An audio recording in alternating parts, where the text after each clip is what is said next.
I want to go over on correct ways to measure. So I have flour here. Notice this is all-purpose flour, enriched, bleached, and pre-sifted.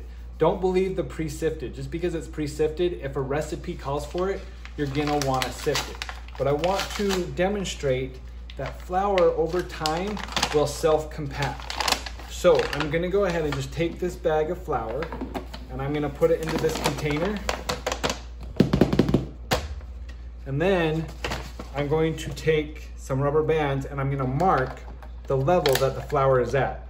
And we're gonna give this a while, about a month or a couple weeks to a month, and we'll come back and we'll see that it's lowered from where the rubber bands are, just to show you over time that flour will eventually compact itself.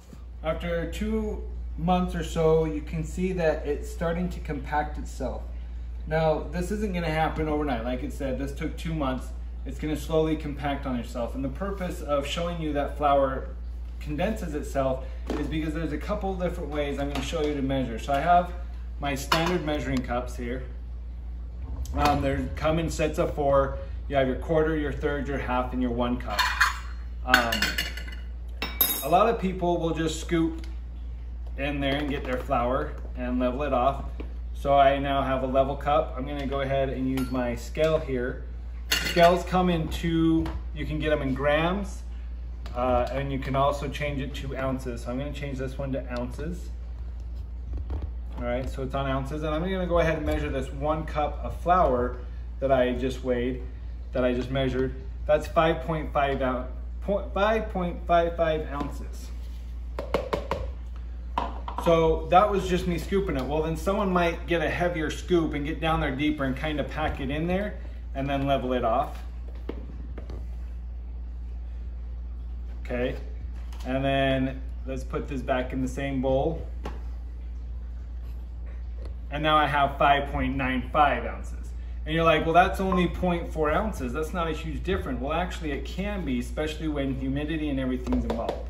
So the best way to measure flour, if you need to sift it, put it through a sifter and then weigh it, or measure it. And then either way, always use a spoon, and to spoon it into your cup,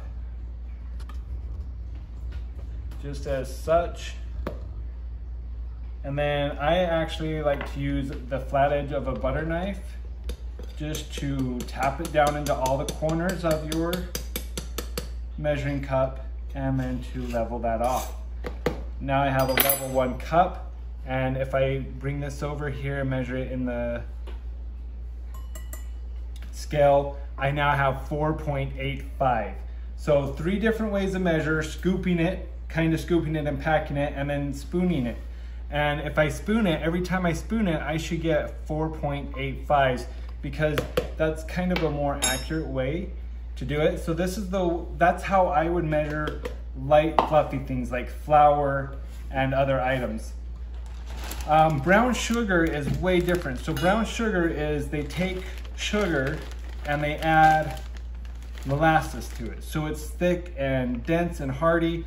And I'm gonna just use so I actually have 2 different types of tablespoons here.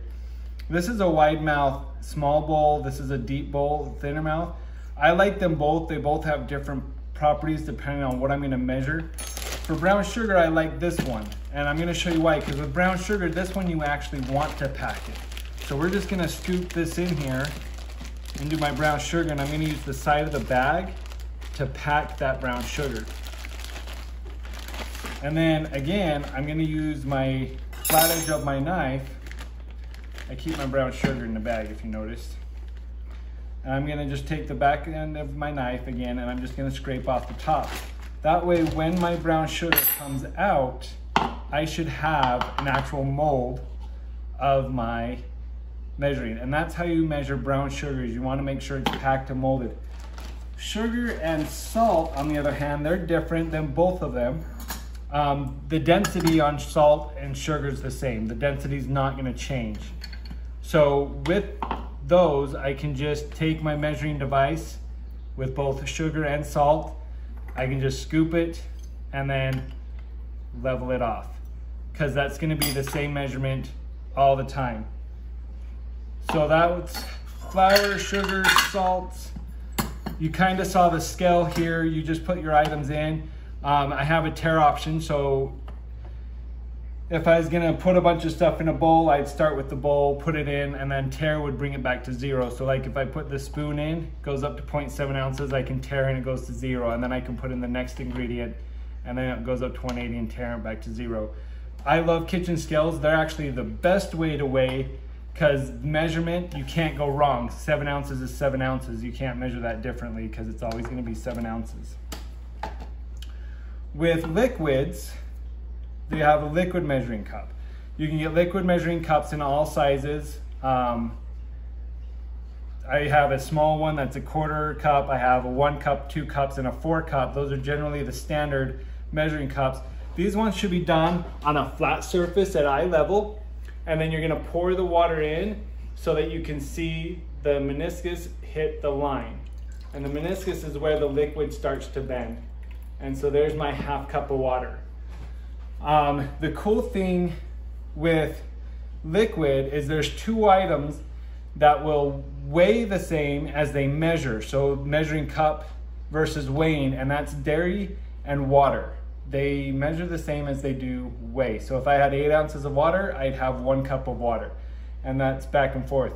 The other way that you can measure sticky things like butter or shortening is through buoyancy. So say I need a 1/4 cup of butter.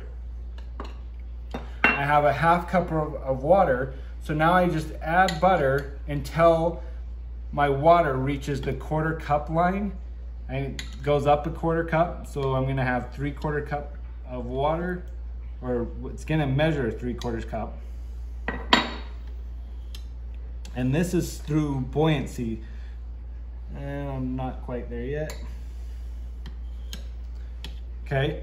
So there's a 1/4 cup of butter, and I use buoyancy of water to measure it. That's a little bit easier way to measure sticky items like shortening and butter. That's the best way to measure. Remember, with flours and light fluffy things, spoon it, scrape it. Sugar, salt, they're already drenched. You can just scoop and scrape.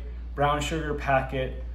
When using liquid measuring cups, eye level, make sure it's level. And if you want to do buoyancy, that's best for shortening fat items like butter. Just take your time, make sure you use the right instrument to do what you can, and enjoy cooking. Have a great one.